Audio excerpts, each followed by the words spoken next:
everyone. That sexy nerd is back again. And we're watching Nostalgia Critic, The Secret of Nimh. Man, it's about time he covered this movie, isn't it? Yeah, he's gone on and on in saying that Secret of Nimh is his favorite movie of all time. One of his favorite movies of all time, anyway. I think his favorite movie is Brazil or something like that. Whatever. I know, I'm a huge Nostalgia Critic nerd. Leave me alone. Anyway, so I actually have only seen The Secret of Nimh once. I wasn't really grabbed by it. But yeah, I do recognize it's a good movie. I love Don Bluth films, actually. I grew up with Land Before Time, which is probably my favorite of his films. All Those Go to Heaven. And as well as American Tail. And speaking of which, actually, I've never watched the Nostalgia Critic episode of American Tail, and I gotta watch that. I watched Five Fools Goes West, but I didn't watch the first movie on it. So I'll be ready for that. I do acknowledge that Secret of Nimh is a very mysterious movie, is a very interesting movie, but honestly, I mostly acknowledge it because of Nostalgia Critic's sequel episode, The Secret of Nimh 2. It seems like a really hilarious movie. I'm never going to watch it. I'm only going to watch a Nostalgia Critic episode, but at the same time, his episode is so funny. So, yeah, I mean, I haven't watched this movie in a while, so I'm probably, just seeing it for the first time. I probably should have done a reaction video to it, but, then I'd be lying to you guys. So, without further ado, let's just get into the episode. And remember, please like and subscribe if you want to see more sexy yet nerdy content. And let's do this thing. Hello. Oh, it's a Philo Barnhart. What the hell is a Philo Barnhart? Oh, he's an animator that worked on a bunch of Disney and Don Bluth films. Every studio has one. How in the hell are we supposed to know that? Well, because he worked on a lot of movies you might recognize. He worked on Beauty and the Beast and Little Mermaid. In fact, he was one of the original designers of Ariel and Ursula, animated in Dragon's Lair and An American Tail. He even provided voices in them from time to time. Stop that bouncing! Oh, really? Stop that bouncing! Wow, that's actually really cool. Yeah, you want to stay away from him, though. What? Why? That's the guy who designed The Little Mermaid and Ursula. Actually, a lot of people assumed she was based on Divine, but there was another inspiration. It was a man by the name of Max Kirby, and he modeled a lot of her movements for us. See, that is so interesting. Why wouldn't you want us to know that? He tells interesting stories to eat people. What? Oh. Jesus with sprinkles. Philo! Reminiscing makes me hungry for human flesh. Yeah, so don't give him any attention. Oh. But Critic, he might have some interesting stories. Nah, he just wants to eat you. But aren't you reviewing a Don Bluth movie? Ooh, which one? Secret of Nimh. I worked on that film. Really? That's one of my favorite movies of all time. Oh, I have lots of stories about making that film. Did you know we had to change her name from Frisbee to Brisbee because of the toy that you throw? Holy smokes, I had no idea about... Are you eating my toe? No.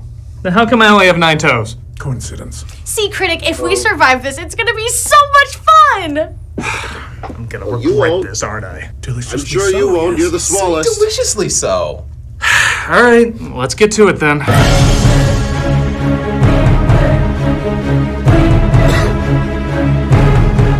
Celebrating its 40th anniversary. We've talked about Secret of Nimh a lot on this show, but we've never done a full-on review. When I think of animation landmarks from the 80s, this Don Bluth masterpiece is always near the top of the list. Having left Disney with several other animators due to their quality of films not representing what they felt the studio could produce, Don Bluth released this film in 1982 and serves as one of the darker and quite frankly more adult family films of that decade. If you know family films in the 80s, you know that's saying a lot. Despite being about cute little mice, this film has a maturity and brutal harshness that was only matched by the emotional and heart-tugging lead. It's one of my favorite movies of all time, and I can't wait to talk about it. Right? See, I knew it. And maybe throughout the film we might get an interesting fact or two from one of the animators who worked on it, Philo Barnhart. There, see? I think this is gonna be very educational for all. Are you putting salt on my head? No. Okay then. See, it's I do it. Enjoy what You're could the be our smallest. embarrassing We're last gonna episode. eat you first. This is Secret of Nimh. They always go for the weakest one. Where a lot of animated films at the time starring furry critters would start out like this. Don't forget your mittens, Dave! Or like this. Rescue Aid I've still never seen that Society. movie. Secret of Nimh starts out with, Jonathan Brisby was killed today.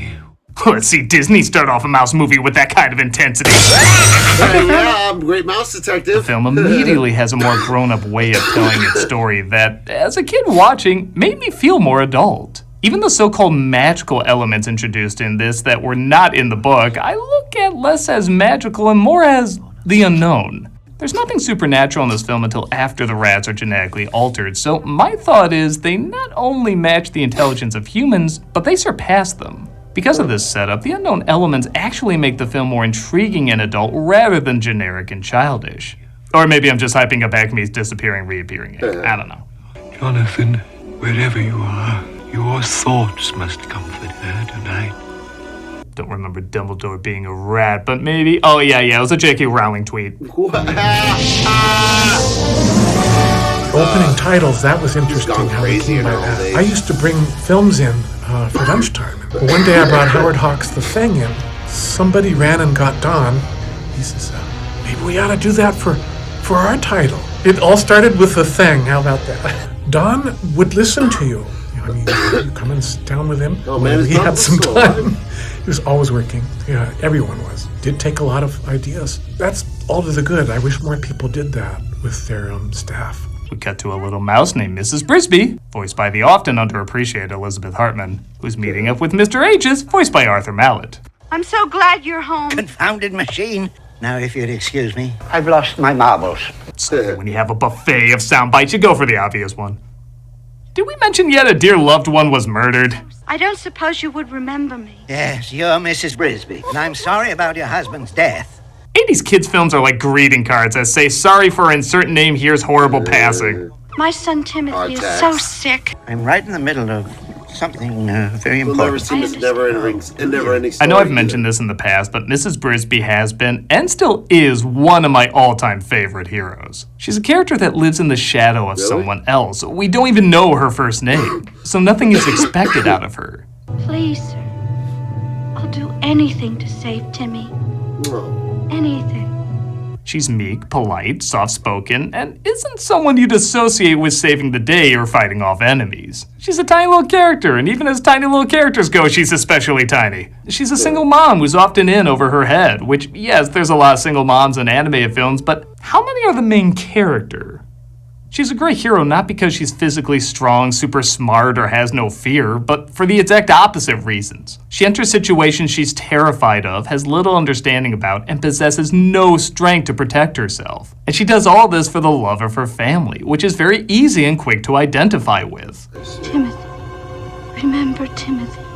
Some people at the time lost sight of this because she didn't seem like the brightest or strongest. I didn't like the opening of the picture. I thought Mrs. Brisby was a little bit of a twerp. How dare you insult Mrs. Brisby's honor!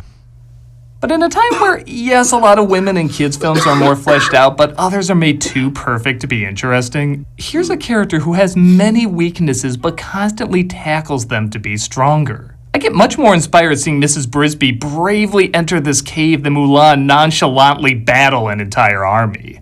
Your son must stay in bed. Bundle him up. Brisby goes to Mr. Ages because her son Timmy is sick. Not just because he read the script for the film he's going to star in, but because he has pneumonia. Ages gives her a medicine, and on her way back, she runs into Jeremy the Crow, played by Dom DeLuise. What's cooking around here? That's a different J. Crow. Lady, don't sneak up on me like that. I didn't mean to frighten you. I love too this movie knows when to use the beautiful Jerry Goldsmith score and when to have it shut the hell up. This comedic scene with him is cute, but goofy music would have ruined it. They spot the house cat named Dragon heading towards them, and if there was silly music here, Who the scene hell would fall names a apart. cat Dragon? Yes, he's headed right for us. Fast or slow? Medium. Make that fast. Without the music, though, it's both a little funny and kind of terrifying. It's legit suspenseful not knowing if this is going to be a silly joke or an intense chase. Really? Does he see you? Yes, he's headed right for us. Fast or slow? Medium. Make that fast. I think that was a collective thing. Like allowing your characters to settle, they allowed the soundtrack to settle. Also, there was not going to be anyone bursting into song either. That was done by an off-screen singer. It's almost like a narrator singing. See, Critic? He's got all kinds of interesting info. Yeah, is that your hand he's eating? Philo! I'm a sucker for lady fingers. First, it looks like it's just a rabbit. You got yourself all worked up over a rabbit. You tit! But Don Bluth's diehard cat hate attacks as the feline tries hunting him down with the friggin' eye of Sauron, which I think most cat owners know is a common condition. There is no life in the void. Brisby loses the medicine, but thankfully Jeremy catches it during the chase. Timmy's medicine. Oh, thank you. It is what? It is? I mean, it is. So Jeremy is just funny enough. Like most parts DeLuise plays in Bluth films, he's a neat bit of levity.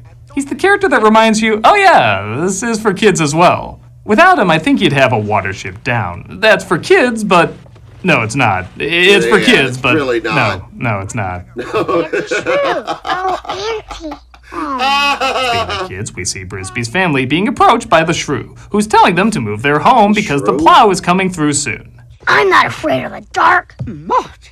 I'm not afraid of the farmer. I can't tell. I'm not even scared of dragon. I was actually shocked to find some of these kids were names in the making, like Shannon Doherty and Will Wheaton. I also love they're not just made up of adorable one-liners, they're kind of little shits. Martin. Precocious monster. Bossy bullfrog. Spoiled brat. Loudmouth. Shut up, Wesley. This will all go better when Eric Idle voices him. And no, I can't promise that's the last Timmy to the rescue joke, and neither would you. Timmy's gonna die? No, sweetheart. He's just very sick. Tying in again to what this movie doesn't show us, it's interesting how little we see of Jonathan and Timmy, who are arguably the driving forces that set her story in motion. But again, they don't need to be shown. You see the way she talks about Jonathan and the way she looks at her son, you instantly understand the love she has for both of them and connect with why she's putting herself in so many perilous situations. Though I don't know, I think a lot of his sickness is just from putting this thing in the room.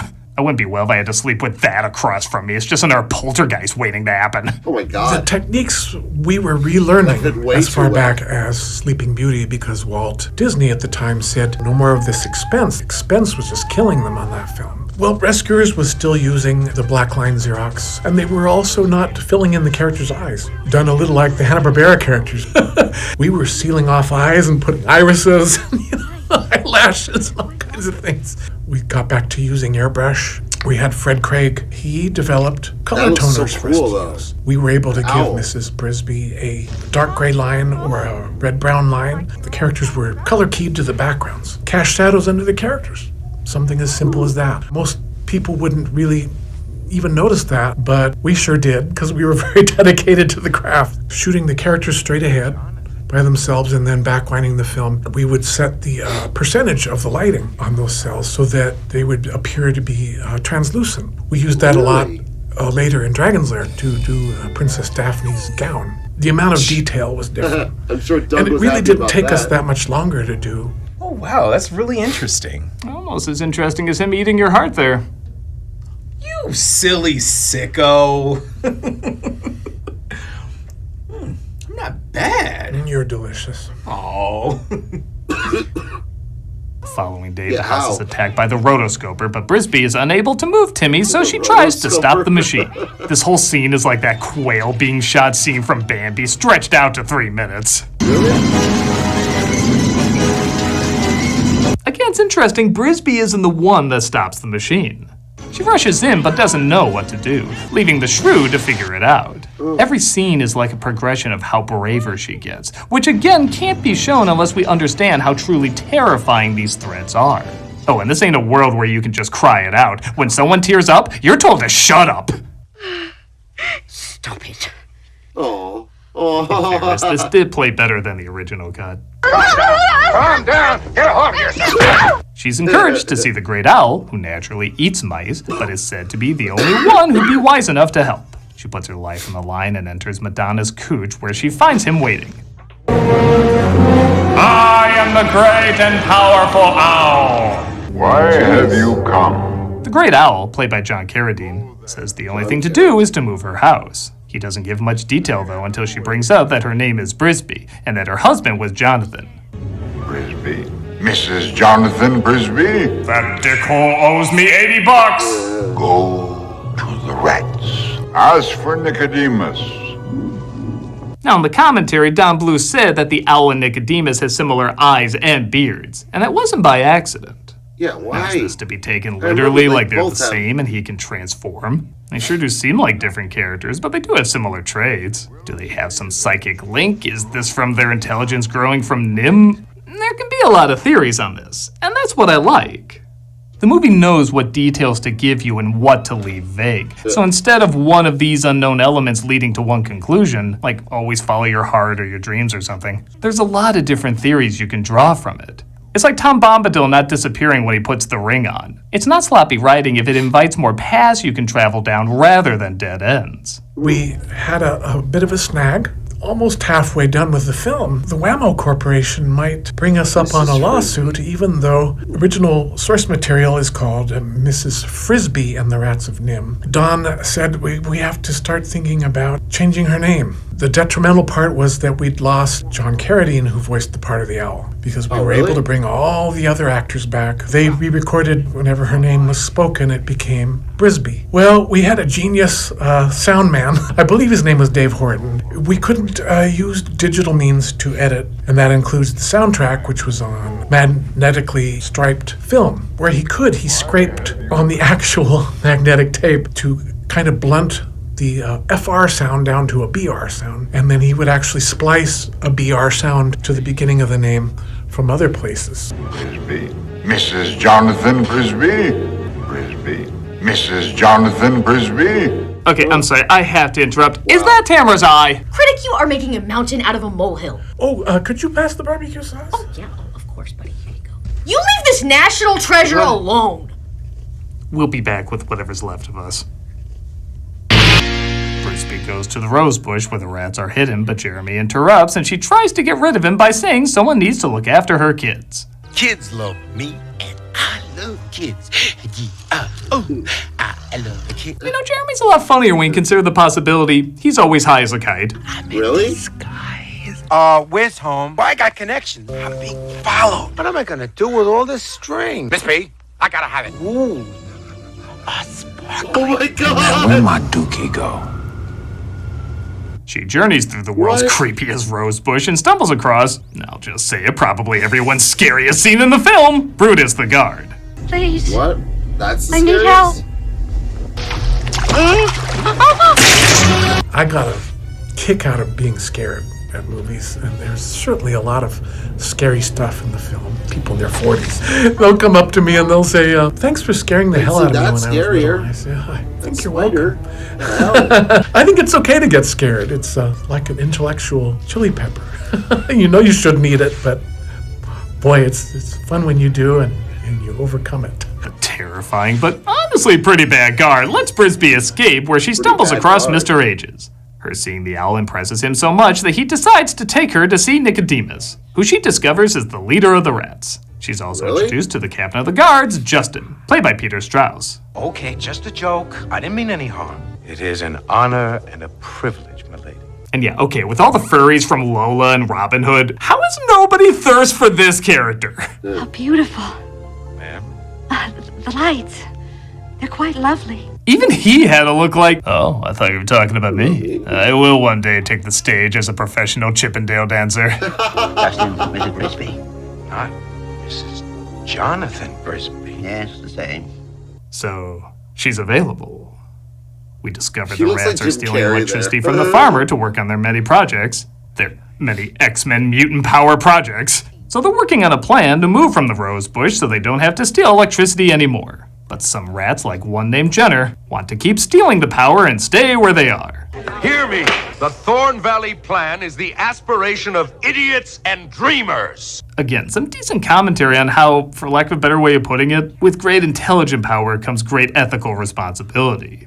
Here, it's electricity, but history has shown us people will always fight, steal, or even kill for resources. So even though these creatures sometimes seem smarter than us, they can fall to the same weaknesses. Backgrounds, we had a great group of guys. Ron Diaz, what a painter. There was just nobody like Ron. That They is. were Yeah, look at meticulous, that. beautiful, just flawless. My other friend in the department was Don Moore, who I'd met on Star Trek The Motion Picture. Had a looser style, but all those opening shots of Nicodemus writing in the book, the candle being lit, that's all watercolor washes. That one beautiful background of Mrs. Brisby finally getting into the central area of the rats, colors and everything, that was his. There's an architect named Gaudi that did a lot of cathedrals and things in Spain, natural freeform things, and he got a lot of that feeling in there. That's great, really cool. Are we just gonna ignore that you're eating Malcolm's skull? Quiet, Critic. You're interrupting the magic. Yeah, it just doesn't faze me anymore. Will be killed. Not if we got them first. He means war. Brisby is taken to the council, and for being such intelligent creatures, they're pretty easily led. We could move the Brisby home to safety. Send her away. We are but your humble servant. I second the motion. Hear, hear. But hey, some good voice acting. I second the motion. Hear, hear. They actually caricatured the rat to look like me at the time. I was very skinny. Oh, really? I smell an opportunity. Jenner and his Jeff Dunham eyebrows have a plan to sabotage the moving of the house, but he'll have to wait as, again, we kinda have to remind ourselves there's kid stuff in this too. I know you're in league with those rats. Teresa, Martin! Feed on him, children! The rats, they're friendly. Good tonight. Stay. He lets them know Brisby is with the rats and they're gonna move their house, but they don't believe it. Nothing much to comment on, except how hard did the shrew pull on this kid's arm? There you are! Brisby is introduced to Nicodemus, played by Derek Jacobi. A very combustible Derek Jacobi, who tells her that the rats were experimented on by Nimh, making them smarter than anyone could have imagined. Also, it was Jonathan that allowed them to escape when he could have just fled on his own. My family. I know of your needs.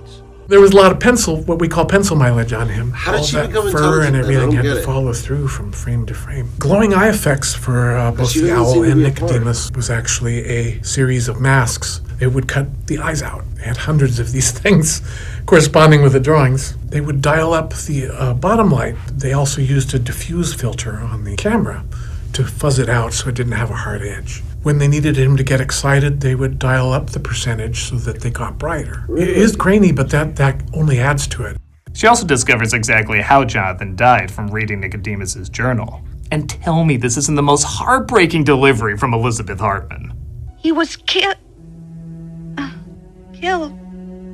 today while drugging the farmer's cat. She also discovers that Jonathan never told her about the rats because the injection slowed their aging process. You see, you would have grown old while he remained young. Me and Mr. Ages were like 11 bajillion years old. She's given something only known as the stone, which again is kept very vague as to what it is and what it can do. But it has a power when worn by someone with a courageous heart. You can unlock any door if you only have the key. I feel like that's the equivalent of... She only won because I lost. I volunteer for Dragon.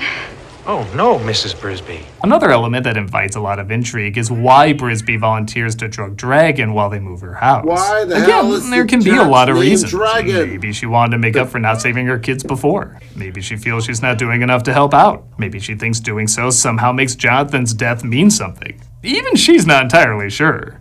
Thank you. Oh, I must be crazy. Goodbye. I must be crazy. The character is so good, though, it doesn't need to be explained. You can put your own reason in serving as a Rorschach test. On that note, the scene of her drugging him is also mad intense. It's not even when she actually does it, it's the build-up to it. Again, the lack of music really lets the realism of the scenario sink in. I don't think I can do this. Yes, you can. Concentrate on the bow. Don't look at the door. She's caught by a kid in the house, though, and kept as a pet, allowing her to hear a phone call from Nimh, which plans to destroy the rose bush holding the rats. I love how this is essentially a huge cover-up and they're trying to destroy information of what they created, but the farmer's just happy it's a free service. Bulldoze that rose bush right out of there. I want those rats exterminated. Now, there's no charge. I just have to take an eye exam? Yeah, I'm fine with that. Frisbee escapes just as Jasper cuts the line, dropping the house on Nicodemus, killing him instantly. Oh. One day we shall journey to Thorn Valley, just as Nicodemus wanted. But not now. It will be placed on permanent. Frisbee tells them that Nimh is coming, but Jenner tries to stop her, resulting in Justin putting together that he killed Nicodemus.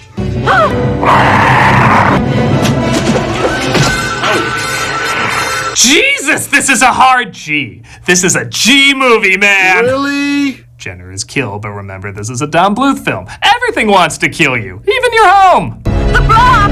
It's sinking! What? Here, tie these lines together. Through the line, Justin. That's me. I know I sound like a broken record, but again, this scene is crazy intense. Mother! What's all that black stuff? Mother! I can't breathe. What about Timmy?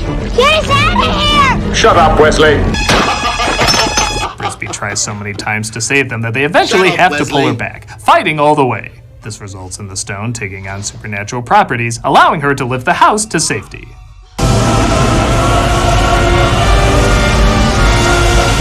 So in the story clearly showing a battle between nature and science, I like that the unknown plays a big part at the end. I don't think it's far-fetched to say that the unknown elements, especially the stone, have a strong connection to faith. I doubt it's a coincidence some of this imagery is very similar to religious imagery. The meek and kind obtain otherworldly abilities. There's even some stigmata as the stone burns her at first, but she still bravely grabs it, taking on the pain. In the book, there is not a lot of closure for who lives and who dies. So that was an invention of Don's. I think it was a good call. He knew there was no magic amulet in the in the original book, but he needed to come up with some kind of vehicle where she could become the hero. Here they were trying to save her all the time, and she ends up saving all of them. But he got a lot of hell for that. By keeping it vague what the stone exactly is, I think it equals more than just believe in magic. Kindness and a simple acceptance of what you don't understand can also have a great power. Really is kind of a religious imagery. They even asked John Pomeroy, very staunch Catholic, how do you feel about this, John? Do you think this is going to fly or is this going to offend people? He says, no, I think it's great. It symbolically shows how she's grown. She's taken on more of a status than just this little widowed field mouse. Now they're all bowing to her, you know? And yeah, did I mention yet that music's spectacular?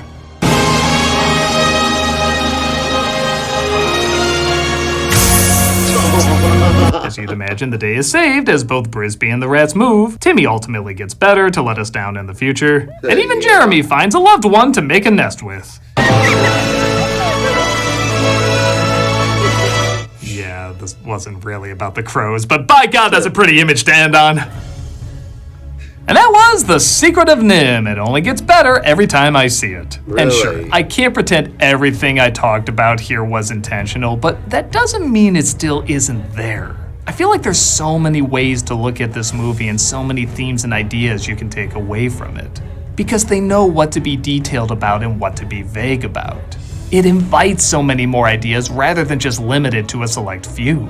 But even taking that out of it, it's just a simple, relatable story about a mother trying to protect her kids. It's a wonderful combination of the complex and the simple, making a film that not surprisingly works for kids and adults.